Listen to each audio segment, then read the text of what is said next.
Good evening my dear students, welcome back to the reply tutorial. आज के video session में हम reflection of light, ये जो चैप्टर हम लोगों ने तो स्टार्ट कर ही दिया था। पिछले वीडियो सेशन में मैंने माध्यम के बारे में अच्छे तरीके से समझाया था। माध्यम में लाइट का कंजर्वेशन कैसे होता है, एक माध्यम से दूसरे माध्यम में लाइट जब प्रवेश करता है तो क्या होता है, इसको मैंने बता रखा है। यदि आपने उस वीडियो सेशन को नहीं देखा है तो इसी वीडियो के डिस्क्रिप्शन बॉक्स में जाएंगे तो पार्ट 1 करके वीडियो होगा, जिसको आप लोग आसानी से देख लेंगे। आज के वीडियो सेशन में हम प्रकाश के परावर्तन, जो हमारा मेन पॉइंट है, इसको समझने वाले हैं बहुत ही शानदार तरीके से।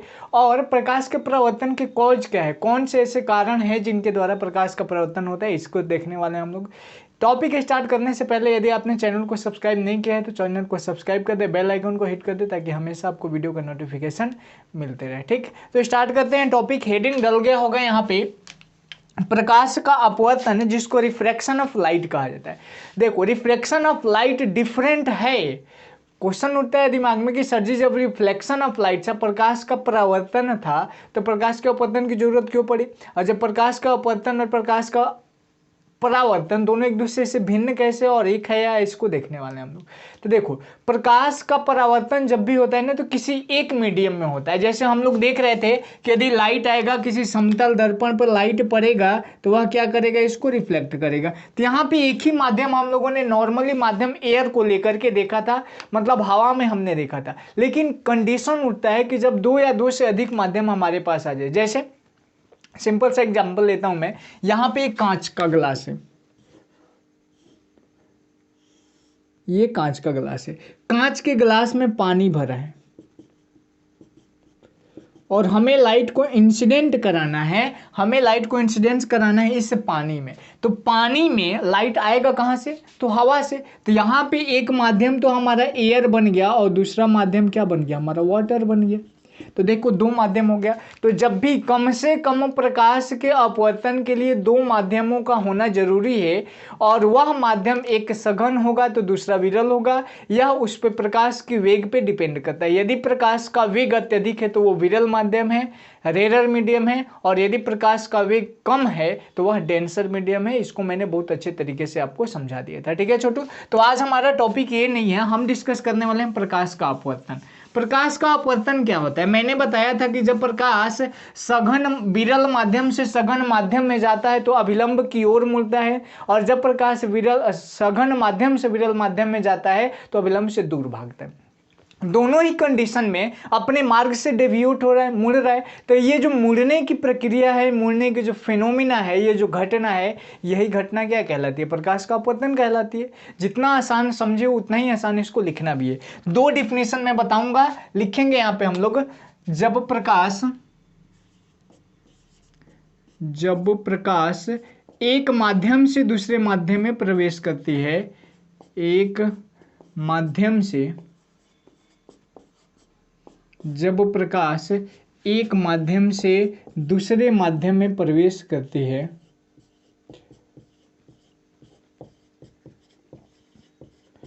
दूसरे माध्यम में प्रवेश करती है। अब वो माध्यम कैसा भी हो सकता है, या तो सघन से विरल में जाएगा या विरल से सघन में जाएगा। ठीक है ना, इसमें कोई बड़ी बात नहीं, करती है।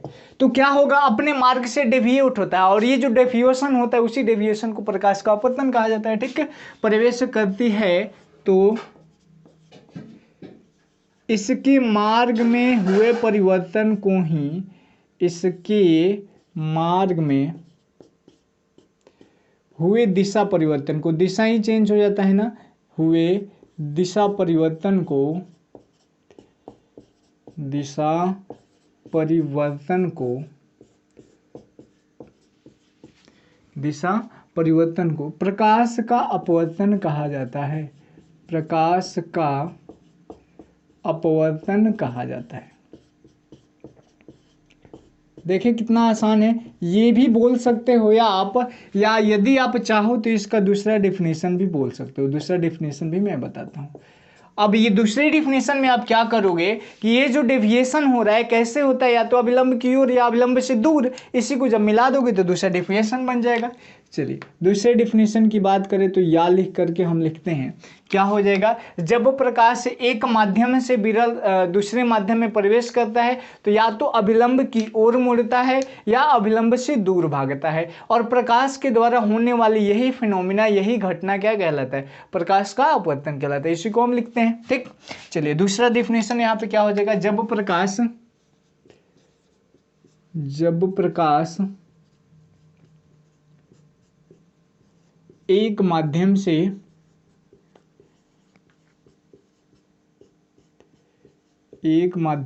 दूसरे माध्यम में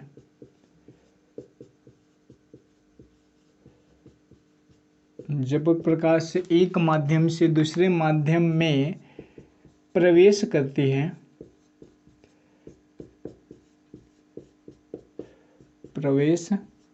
करती है तो या तो अभिलंब की ओर मुड़ती है या तो अभिलंब की ओर मुड़ती है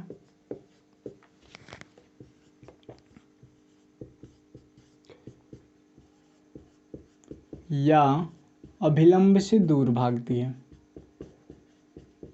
या अभिलंब से दूर भागती है।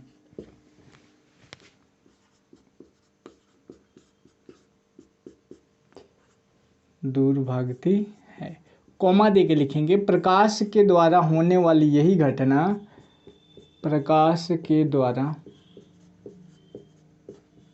होने वाली यही घटना प्रकाश का अपवर्तन कहलाती है। प्रकाश का अपवर्तन कहलाती है। देखिए कितना आसानी से हम लोगों ने कर दिया, अपवर्तन कहलाती है। देखो अगर बोर्ड एग्जाम में ये क्वेश्चन आता है तो इसको आप अच्छे तरीके से ज़्यादा से समझा करके लिखो ताकि ज़्यादा से ज़्यादा चीज़ें समझ में। जैसे पहले वाला डिफिनेशन तो नॉर्मल है, आप समझा सकते नहीं हो किसी को लिख करके, लेकिन दूसरा डिफिनेशन जो है ना ऑलरेडी इसको पूरा डिफाइन कर दिया गया है, इसमें आप कुछ एक्स्ट्रा नहीं जोड़ सकते। तो ये डिफिनेशन जो होगा काफ़ी इंपॉर्टेंट होने वाला है। ठीक है, अब इसको मैं दिखा देता हूँ कि कैसे डिफिनेशन होता है। डिफिनेशन तो हो गया, अब आप इसको फिगर दिखा के भी कर सकते हो, नीचे फिगर भी बना सकते हो। देखिए ठीक है, मान लीजिए यह है हमारा कांच जिसको ग्लास कहते हैं, ये है हमारा क्या छोटू, ग्लास, और ये है हमारा एयर। जब प्रकाश की किरणें एयर से ग्लास में प्रवेश करेगी, एयर से किस में प्रवेश करेगी, ग्लास में, तो ये एयर से प्रकाश की किरणें आ रही है, ये ऐसे आ रही है, और जब यह आएगी तो यहाँ पे आपतन बिंदु होगा, और आपतन बिंदु के बाद यहाँ पे क्या बनेगा, नॉर्मल। और जब प्रकाश विरल माध्यम से सघन माध्यम में जाएगा तो क्या होगा, अभिलंब की ओर मुड़ेगा। तो ये जो लाइट है इसको जाना इधर चाहिए था, लेकिन ये लाइट इधर ना जा करके थोड़ा सा अभिलंब की ओर मुड़ जाती है। ठीक है, यही प्रकाश का अपवर्तन हो रहा है। दूसरा कंडीशन आप ये ले सकते हो, इसी में देख लेते हैं दूसरा कंडीशन क्या। ये फिगर बना दिए। अब क्या होगा कि ये जो लाइट है, अगर इस लाइट को इस ग्लास के स्लैब से, इस कांच से बाहर निकालना हो तो बाहर निकालोगे तो अब इतने को आप इग्नोर कर दो, ये हमारा हो गया इंसिडेंट लाइट, यहाँ पे नॉर्मल बनेगा, और ये विरल सघन माध्यम है, डेंसर मीडियम से रेयर मीडियम में जाएगा तो अभिलंब से क्या भागेगा, दूर भागेगा। लेकिन लाइट को जाना इधर चाहिए था, लेकिन ये लाइट इधर ना जा करके कहाँ चला गया, इधर लग गया। तो ये डिफिनेशन लिख दो, ये फिगर बना दो, आसानी से आपको मार्क्स मिल जाएगा। ठीक है छोटू, चलो इतना चीज कर लो, आप लोग आसानी से उतार लो। अब हम लोग डिस्कस करते हैं। अच्छा एक पॉइंट्स और याद रखोगे कि प्रकाश के परावर्तन में हमेशा एक माध्यम होता है, जबकि प्रकाश के अपवर्तन में कम से कम दो माध्यम होनी चाहिए। तो यहाँ पे आप स्टार दे करके लिख सकते हो। प्रकाश के अपवर्तन के लिए कंडीशन की अगर बात करें, प्रकाश के अपवर्तन हेतु कम से कम दो माध्यम होनी चाहिए, हेतु कम से कम दो माध्यम होनी चाहिए।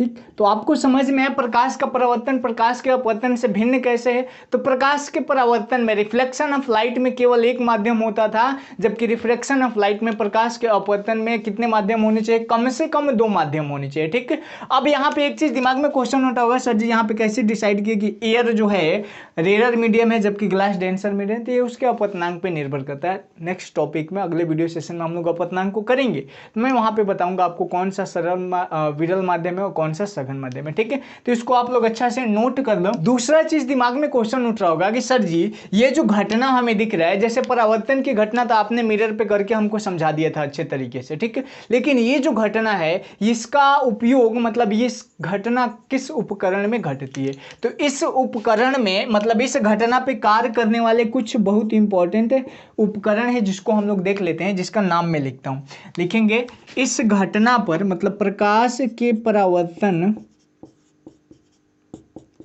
प्रकाश के अपवर्तन प्रकाश के अपवर्तन घटना पर कार्य करने वाले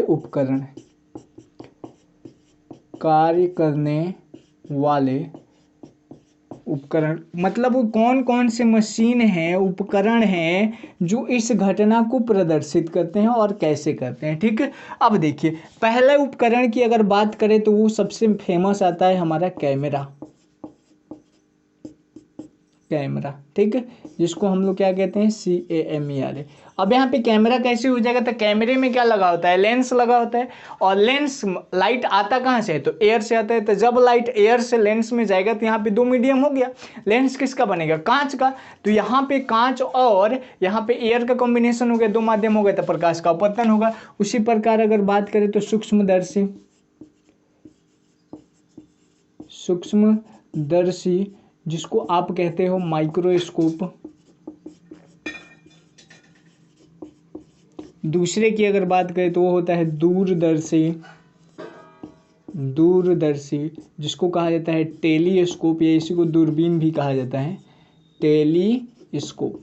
ठीक है, इसका तो यूज पता है, सूक्ष्मदर्शी का उपयोग छोटे छोटे बैक्टीरियाज को देखने में किया जाता है, जो मतलब जो चीज़ें हमें खुले आंख से नहीं दिखते उसका उपयोग हम लोग सूक्ष्मदर्शी से करेंगे, दूरदर्शी दूर की वस्तुओं को देखने के लिए किया जाता है। ठीक, तो इतना चीज़ को आप अच्छे से नोट करो। अब हम डिस्कस करते हैं कि प्रकाश के अपवर्तन का कारण क्या होता है। प्रकाश के अपवर्तन के कारण के बात अगर हम करें तो इसमें सबसे इंपॉर्टेंट और एक ही इंपॉर्टेंट कारण है जिसकी वजह से प्रकाश का अपवर्तन होता है। वो कारण क्या है ना कि प्रकाश का वेग जो होता है अलग अलग माध्यमों में अलग अलग होता है। जैसे प्रकाश का स्पीड होता है जिसको हम लोग आगे मैं दिखाऊंगा भी आपको कि कांच में प्रकाश का चाल क्या होता है, ग्लास में कितना होता है, कांच को तो ग्लास ही कहते हैं, जल में कितना होता है, हवा में कितना होता है, निर्वात में कितना होता है, इसको मैं अभी आपको दिखाने वाला हूँ। ठीक है, इससे एग्जामिनेशन में क्वेश्चन भी ऑब्जेक्टिव में पूछे जाते हैं कि प्रकाश की चाल वायु में, कांच में और ग्लास में कितना होता है, इसके बाद हम लोग देखने वाले हैं। ठीक, तो यहां पे हमें यही समझना है कि प्रकाश के अपवर्तन का प्रमुख कारण जो है वह प्रकाश के वेग में भिन्नता है।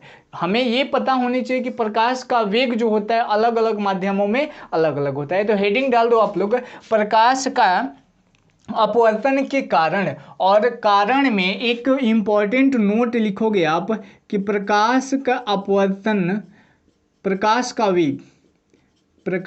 का वेग जिसको वेलोसिटी कहा जाता है अलग अलग माध्यमों में अलग अलग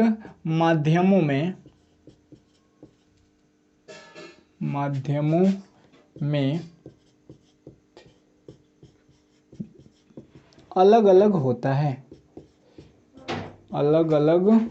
है, इसी को कहते हैं भिन्न भिन्न होता है। और ये जो माध्यमों में प्रकाश का वेग में भिन्नता है, यही भिन्नता प्रकाश का अपवर्तन का प्रमुख कारण है। ठीक है, तो यहाँ पे लिखोगे प्रकाश के वेग में भिन्नता, पैराग्राफ चेंज करके या फिर दूसरा स्टार दे के लिख लो, प्रकाश के वेग में भिन्नता ही प्रकाश के वेग में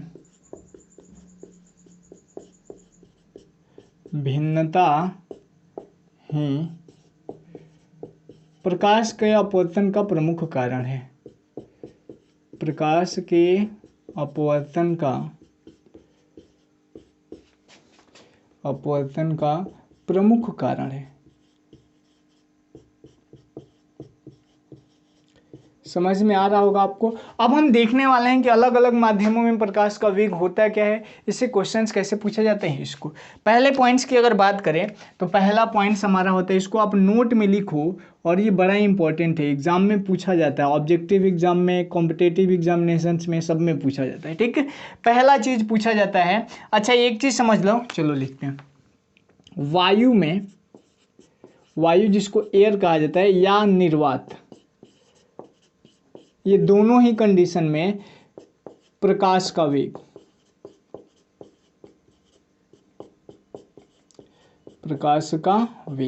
वायु में या निर्वात में प्रकाश का वेग क्या होता है, तो ये होता है छोटू 3 × 10⁸ मीटर प्रति सेकेंड। मतलब 1 सेकेंड में प्रकाश इतनी दूरी तय करता है, तो ये तो मीटर में वैल्यू हो गया। अगर इसी को कहे कि किलोमीटर में बताइए क्या होगा, तो 1 मीटर में कितना किलोमीटर, 1/1000 है ना। ये तो पता है ना कि 1 किलोमीटर में 1000 मीटर होता है, तो 1 मीटर में कितना किलोमीटर, तो 1/1000। तो यहाँ पे हम लिखेंगे, यदि इसको किलोमीटर में चेंज करना चाहे तो 3 × 10⁸ जैसे वैसे रहने दिया, और बटा में 1/1000 से आप गुणा करेंगे ना, बटा में 1/1000, तो 1000 को हम क्या लिख सकते हैं, 10⁻³ लिख सकते हैं ना, और ये हो जाएगा किलोमीटर प्रति सेकेंड बराबर 3 × 10⁸ को हम क्या लिख सकते हैं, 10⁵ × 10⁻³ और गुणे 1/10⁻³ किलोमीटर प्रति सेकेंड। 10⁻³ से 10⁻³ खत्म हो जाएगा, मतलब 3 × 10⁵ किलोमीटर प्रति सेकेंड। और 10⁵ क्या होता है, 10⁵ होता है लाख, तो इसी को कहा जाता है 3 लाख किलोमीटर, ठीक है, प्रति सेकंड। मतलब प्रकाश का चाल क्या होता है कांच में, कांच कह रहे हैं, प्रकाश का चाल क्या होता है वायु में, तो 3 लाख किलोमीटर पर सेकंड, 3 लाख किलोमीटर। ये बात आप याद रखना। अब इसी तरीके को अलग अलग पूछता है, देखो कहेगा, अगर ऑप्शन में दिया होगा मीटर प्रति सेकंड में तो आप ये खोजोगे कहाँ है, यदि किलोमीटर प्रति सेकंड में दिया होगा तो ये खोजोगे कहाँ है, ठीक है। और यहीं पे अगर ऐसे दिया हो 3 लाख किलोमीटर प्रति सेकंड, तो इसको आप ऐसे खोजोगे, ठीक है। दूसरा जो आता है जल में प्रकाश की चाल, दूसरे नोट की अगर बात करें, अच्छा ये निर्वात क्या है, निर्वात के बारे में अगर बात करें तो निर्वात क्या होता है पता किन्हीं को, यहां पे लिख लो निर्वात, लेआउट बना करके। निर्वात के बारे में अगर बात करें तो इसको कहा जाता है छोटू वैक्यूम। क्या कहते हैं इसको, वैक्यूम। ये वैक्यूम होता क्या है, तो एक ऐसा स्थान जहां पे वायु से को भी हटा लिया जाए। मतलब हमें पता है कि दुनिया में जितना भी रिक्त स्थान है हमारे पृथ्वी पे, वहां पे वायु है, ये बात सच भी है। और जब उस स्थान से कोई एक ऐसा स्थान जहां से वायु को हटा दिया जाए, एयर को हटा दिया जाए, तो जो जगह बचेगा ना वही हमारा क्या होगा, निर्वात होगा। तो यहाँ पे लिखेंगे वायु रुद्ध स्थान, वायु रुद्ध स्थान, ठीक है। वायु रुद्ध स्थान का मतलब क्या हुआ कि एक ऐसा जगह जहां पे वायु क्या होगा, नहीं होगा, उसी को क्या कहेंगे हम, निर्वात कहेंगे, ठीक है। चलो दूसरा आते हैं हम लोग, दूसरे नोट की अगर बात करें, ये पहला नोट हो गया हमारा, ठीक है। अब दूसरे नोट पे आ जाओ। दूसरा नोट कहता है जल में प्रकाश की चाल। जल में प्रकाश की चाल क्या होती है, प्रकाश की चाल या वेग, इसी को भी कहा जाता है वेग ही लिखो, प्रकाश का वेग। जल में प्रकाश का वेग क्या होगा, तो ये होता है 2.25 × 10⁸ मीटर प्रति सेकेंड, ठीक है। 2.25 × 10⁸ मीटर प्रति सेकेंड, ये मीटर प्रति सेकेंड में। अब इसको भी आप किलोमीटर में जब आप चेंज करोगे तो क्या आ जाएगा, यहाँ से देखो 10⁸ से 10 तो ये आ जाएगा 25 इंटू 10⁻, कितना हो जाएगा 5 किलोमीटर पर सेकेंड। इसको ऐसे ही करोगे आप, मैंने बीच का सॉल्यूशन छोड़ दिया। तो यदि मीटर प्रति सेकंड में पूछे तो ये, किलोमीटर प्रति सेकंड में पूछे तो ये, और इस मेथड में अगर पूछे इस रूप में क्या होगा तो ये हो जाएगा 225 और थाउजेंड्स किलोमीटर पर सेकंड। इसको थोड़ा सा रेड से करना चाहिए था, आप लोग अच्छे से कर लोगे, ठीक है, ये चीज़ होता है। चलिए, समझ में आ रहा है आपको अच्छी सी चीज़ें। कांच में प्रकाश की चाल अब हमें देखना है। वायु में देख लिया हम लोगों ने, जल में देख लिया, वैक्यूम में देख लिया, अब तीसरा देखना है कांच में, जिसको ग्लास कहा जाता है। कांच में प्रकाश की चाल, थर्ड जो पॉइंट है नोट है, कांच में प्रकाश का वेग, कांच में प्रकाश का वेग। कांच में प्रकाश का वेग क्या होता है तो ये बड़ा सिंपल है, 2×10⁸ मीटर प्रति सेकंड। ठीक, अब इसी को चेंज करोगे तो 2×10⁵ किलोमीटर पर सेकंड हो जाएगा। मतलब एक सेकंड में यह कितना जाएगा तो ये जाएगा 2 लाख किलोमीटर एक सेकंड में यह प्रकाश दूरी तय करेगा। कहाँ पे, कांच में, तो ये हो जाएगा 200,000 किलोमीटर पर सेकेंड। ठीक, चलो तीनों पॉइंट्स इंपॉर्टेंट है, तीनों पॉइंट्स को आप लोग लिख लेना। देखो, अगर मीटर प्रति सेकंड में पूछे तो ये लिखोगे, ये लिखोगे और ये लिखोगे। किलोमीटर वाला कहे तो ये लिखोगे, ये लिखोगे या ये लिखोगे। ठीक है, अगर इस रूप में कहे तो या तो ये या तो ये या तो ये। ठीक, ये कन्वर्सन तो इजी है, मैंने आपको करके बता दिया, आप लोग ऐसे ही चेंज कर लोगे। 3 ही महत्वपूर्ण माध्यम है जिसका वेग पूछा जाता है एग्जामिनेशंस में, जिसको मैंने आपको अच्छे से बता दिया। कल का वीडियो सेशन मिस नहीं करना। आज का वीडियो सेशन में प्रकाश का अपवर्तन एग्जाम में पूछा जाता है 2 मार्क्स या 3 मार्क्स में। ठीक है, लेकिन कल का वीडियो सेशन में जो हम लोग पढ़ने वाले हैं वह है प्रकाश के अपवर्तन का नियम क्या होता है। प्रकाश के अपवर्तन का नियम, जिसको मैं कल सुबह ही अपलोड कर दूंगा। ठीक है, कल सुबह, क्योंकि यहाँ पे छोटा छोटा मैं वीडियो अपलोड कर रहा हूँ, तो कल सुबह एक कर देते हैं, फिर कल शाम को भी एक वीडियो अपलोड कर देते हैं। ठीक है, ऐसे क्या होगा, जल्दी खत्म हो जाएगा। डन। तो आज के वीडियो सेशन में इतना रहने देते हैं। वीडियो अगर अच्छा लगा हो तो लाइक जरूर करना और अपने दोस्तों को भी शेयर करना। मिलते हैं नेक्स्ट वीडियो सेशन में, तब तक के लिए bye bye, take care, that's all.